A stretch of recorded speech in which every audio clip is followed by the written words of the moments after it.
Good morning. I'm Eugene Spafford at Purdue University, and I can't be with you there in person, so I'm giving you this video presentation. My talk is on cyber lessons learned and unlearned. We have all these cybersecurity threats and problems appearing, and people are saying these are unprecedented. We haven't seen anything like them before. Who could defend against them?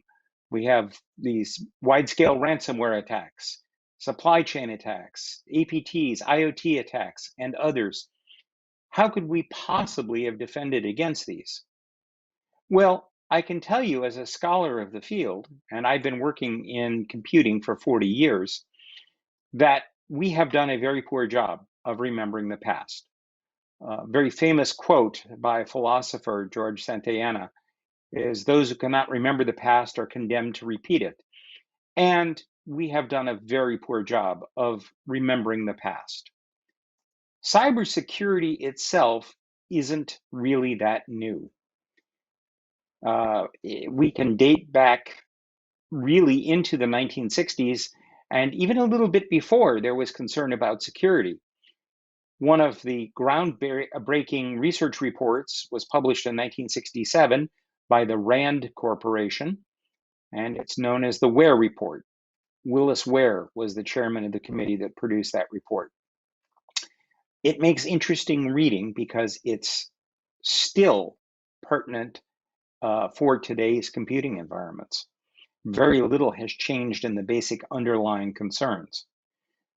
The Multics project that was started in the 1960s, 1969, was a collaboration by several companies and government agencies in the United States to build a multiprocessing, secure computer. And a great deal was learned from Project Multics over the years.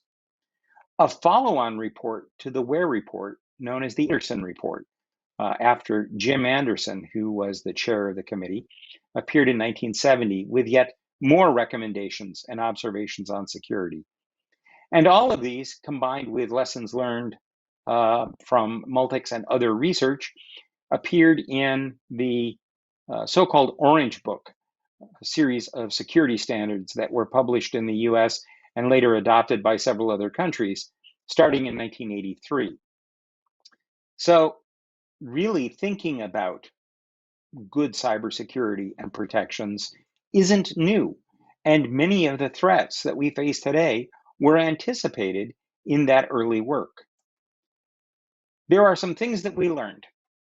We learned that software is fallible, that people make mistakes writing software, or that there may be ways around it. So we need hardware support to make sure that the software behaves correctly.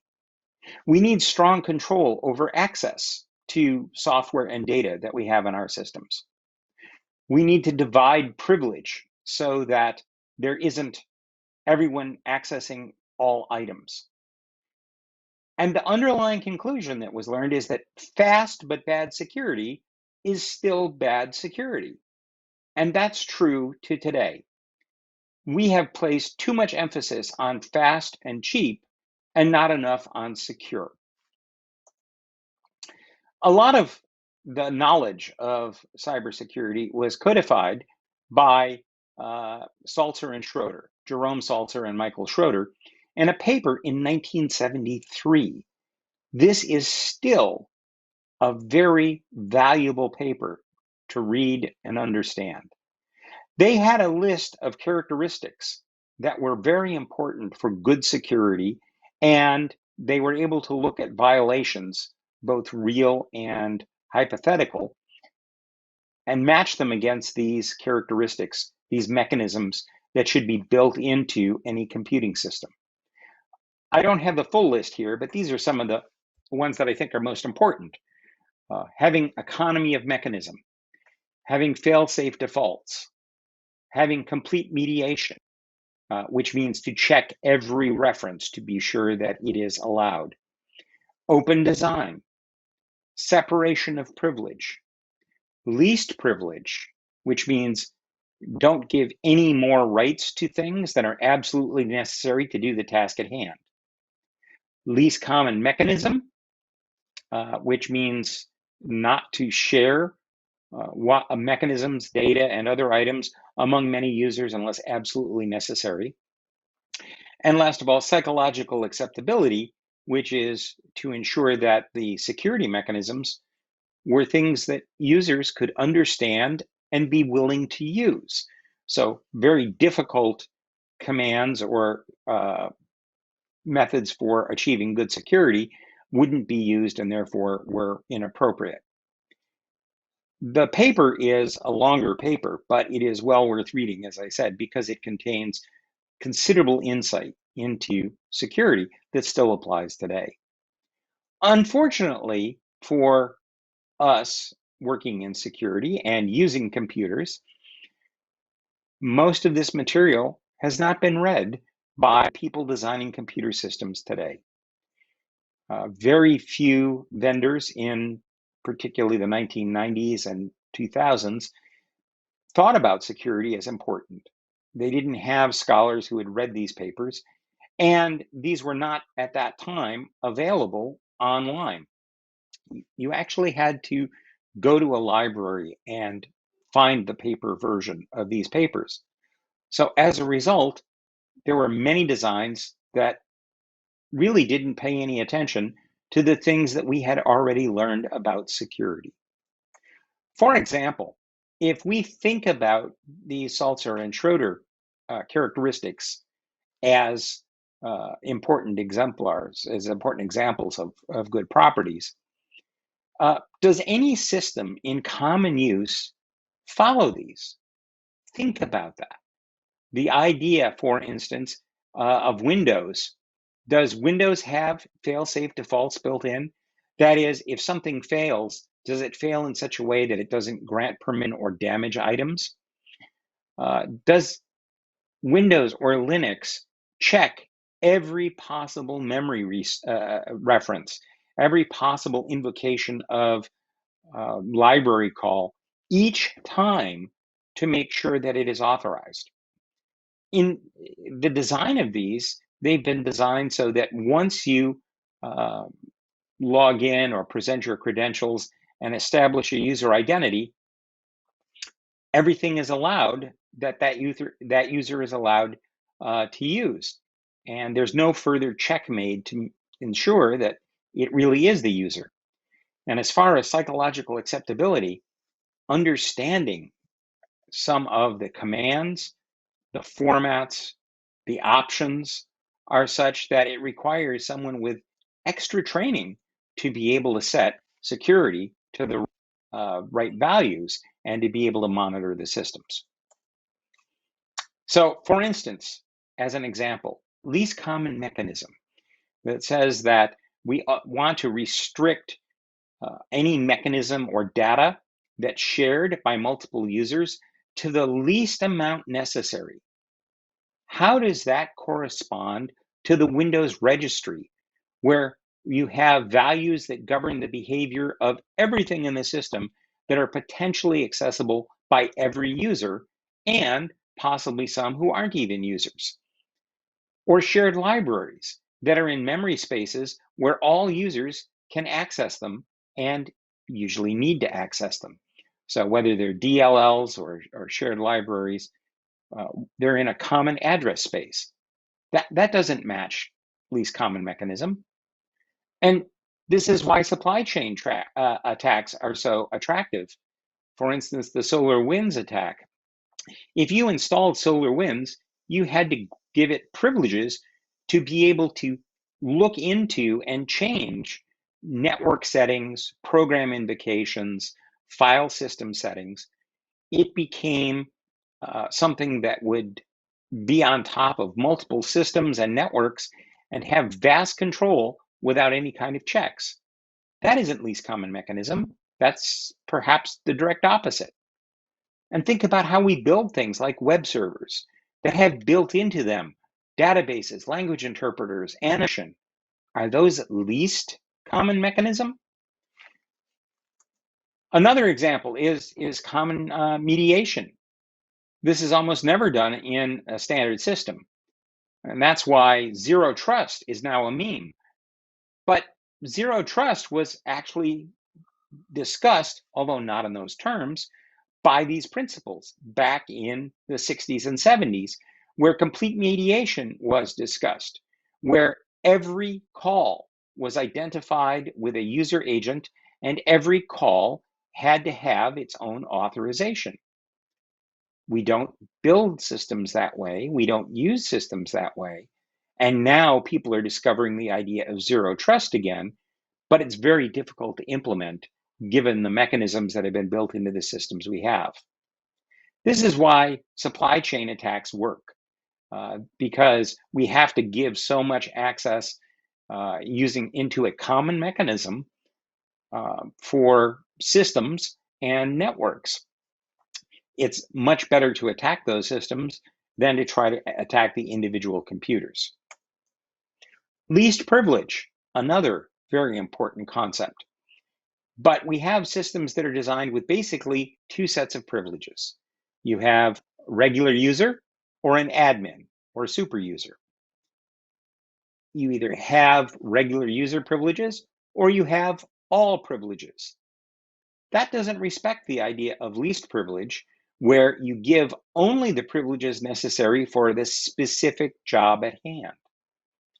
If you've ever used SE Linux, that's an example of a system with reduced privileges, where it splits the capabilities for different operations out separately so you can assign them to different users and only take on the ones that are really necessary for the task at hand.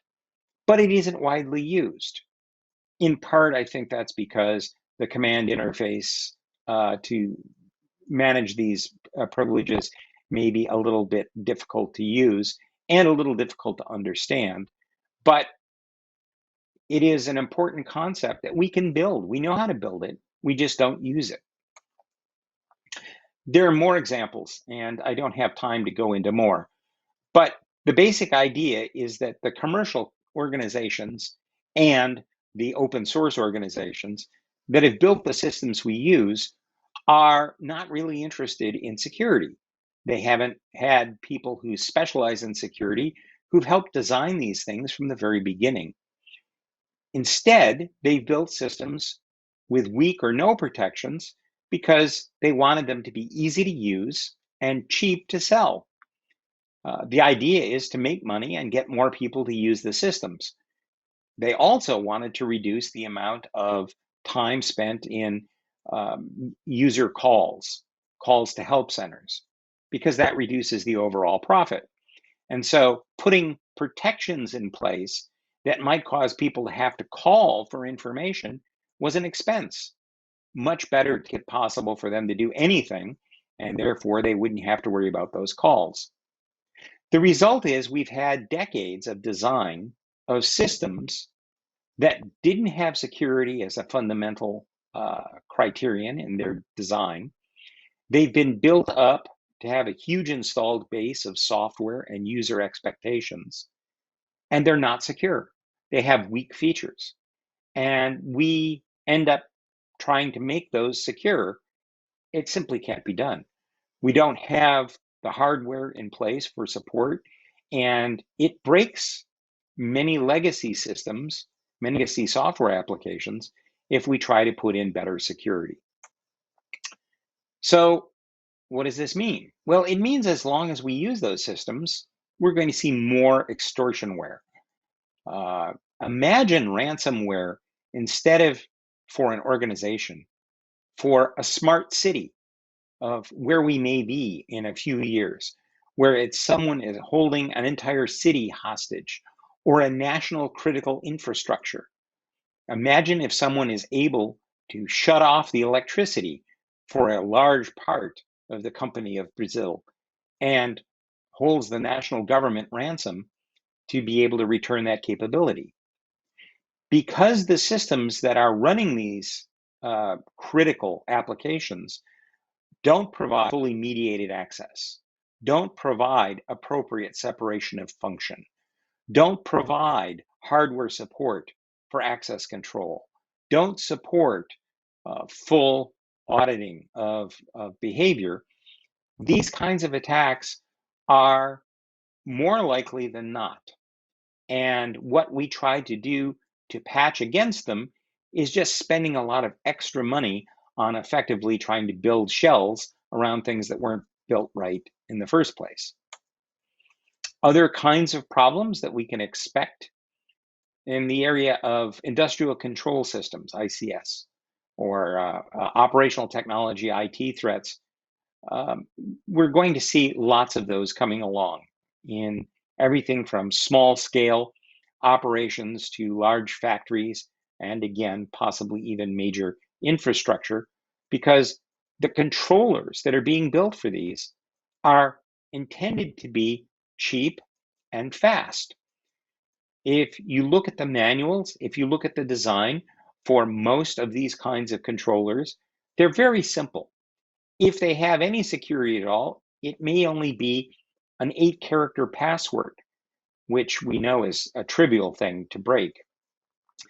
And the processors have limited functionality, so we can't run applications on them, such as intrusion detection or malware detection. So these are basically very vulnerable systems. We don't have complete mediation. We don't check all of the excesses. We don't have separation of privilege, because many of these controllers are set that once you gain access, you have full control, as if you're an operator installer. They use common mechanisms across all, common software, and they don't often have fail-safe defaults. That's up to whoever implements the system, whoever installs it, to develop those defaults. So those are principles that are all largely ignored in this arena. Supply chains. I mentioned supply chains as a problem, and I think we're going to continue to see attacks against supply chains. And that's a combination of problems. First of all, going after common software is a better way for attackers to get into systems, because the users who install those systems have to give them the rights to operate. They're interested in the convenience of whatever that software is that they're installing. But it's also true that the organizations that are selling these products, monitoring products, even things like games or databases, their focus isn't really on protecting their systems or protecting their customers. If, for instance, a database vendor is interested in making the database fast and recovering from errors quickly, the security of the underlying system that the database is installed into is not a concern of the database vendor. And so very little attention is going to be paid to building the system to protect the customer. The same thing with web services, with animation, games, and of course, system administration tools. All of these are generally not built with the idea of least privilege. They are instead designed so that you give full privileges when you install it, and it uses what it needs, rather than being designed for only what is necessary. Complete mediation is also missing here. That access control isn't really checked. Once the system is in place, if you can get to it to give it commands, it assumes that you're authorized, and that's all the checking that's done. Attacks against cloud services and providers, including DDoS, is a kind of supply chain attack that we haven't seen much of yet, but I think is coming. As we see more cloud service providers, as we see more value in the cloud, this is going to be a place where attackers of various kinds are going to focus their attention, because cloud services also suffer from some of the same problems: the least common mechanism, complete mediation, fail-safe defaults, and others. As a result, as the attacks are made against the cloud service providers or against our ability to connect to those clouds, we're going to see an increase in failures of various kinds. DDoS is one of the most notable that will occur. When businesses completely switch over to cloud computing, they're going to become much more vulnerable to certain kinds of distributed denial of service attacks that prevents their access to the cloud services and data. So I could give many more examples and I could talk further about these details. But I think what I'll do at this point is just summarize. First of all, we have to value security. We have to stop being concerned about getting the cheapest possible computing or the fastest possible computing. Cheap, unsecure computing is still unsecure, and it will cost us more to clean up than we're saving on the purchase. If someone is able to steal all our corporate or national secrets from a computer system, we really haven't saved anything by paying a little less for the computer system. We need to build better systems, and that means applying some pressure on vendors or maybe encouraging new vendors so that we can come up with systems that are more secure by design. A second thing is we have to start ignoring compatibility questions unless it's strictly needed. Buying a system because it runs some older software, again, is more an economic consideration than it is a security consideration. If we have to make the system less secure to be able to run old software, that's a poor choice. We should instead think about how we build new software or adapt to new software to make the system more secure rather than depending on old broken items. Third, we need to pay attention to good practice. A lot is known about security, far more that I could present even in a day's worth of talks here. We've been working in the field for over 40 years, and a great deal has been learned. But it means we have to study what's been learned, and we have to have the people who know that material involved in the design and operation of computing systems so that we actually use those lessons in an appropriate way. I'm a little biased in this, perhaps, because as a professor, I teach people about this. I do research. I've read some of this literature that goes back decades. But when I talk to people who are currently practicing security, basically they know a few years worth of bugs. They know how to run some scripts to break into a system, but they know nothing about the foundational aspects, the underlying principles. And that's a problem. It goes again to how we value security. We're valuing the people who can put in the patches right away, who can break the system using some recent flaws, but don't really understand the basic concepts. That has to change. And then last of all, and this is something that really needs to be changed as an attitude in the industry, we need to build solutions that work well for specific purposes rather than systems that are okay for many. Right now, if we're going to employ a system for a drone that we're going to fly or a self-driving automobile, we would turn to Linux or Windows. If we're going to build a new database machine, we would turn to Linux or Windows. If we were going to build a computing system into driving a ship or flying an airplane, I hope we wouldn't turn to Linux or Windows, but some people are designing that way. Why? Because that's the system they know. It's available for low cost, and it has libraries and vast collections of software that run on it. Those are not reasons of security. They're also not reasons of safety. Instead, we need to look carefully at these applications and decide whether designing a new system or using a more restricted version of something is a better approach that's going to limit our exposure to security problems, protect privacy, and ensure safety. All of this means we're going to have to rethink how we build, deploy, and operate computing. And that will be hard for many organizations because, again, it won't be the cheapest way to do things. But in the long term, it's the better way. And it's up to us as professionals to be able to convey that message to the people who need to hear it. And with that, thank you very much for your attention.